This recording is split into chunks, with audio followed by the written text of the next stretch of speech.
Praise lord అండి. ఈరోజు ఉదయకాల సమయంలో మన బైబిల్లో ఉన్న వాక్యాన్ని ఒకసారి పరిశీలించుకుందాము. సామెతలు 12:12. బుద్ధిహీనులు చెడ్డవానికి దొరికి దోపుడు సొమ్ము ఆపేక్షించుదురు. నీతిమంతుల వేరు చిగుర్చును. పెదవుల వలని దోషము అపాయకరమైన ఉరి.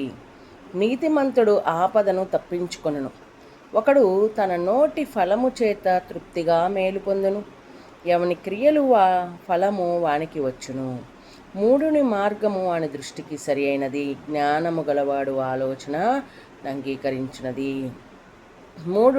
మూఢుడు కోపపడినది నిమిషంలోనే బయలుపడను. వివేకి నిందను వెల్లడపరచక యోరకుండను. Praise the lord.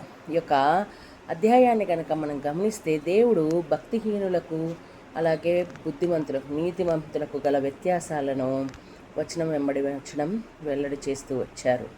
మరి మూఢుడు ఎలాంటివాడు?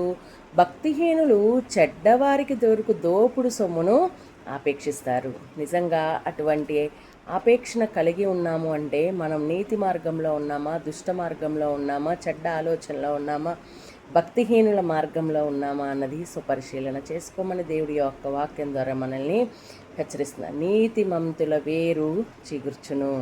అంతా అయిపోయింది అనుకుంటున్నారా? వాళ్ళ పని అయిపోయింది అని అనుకుంటున్నారా?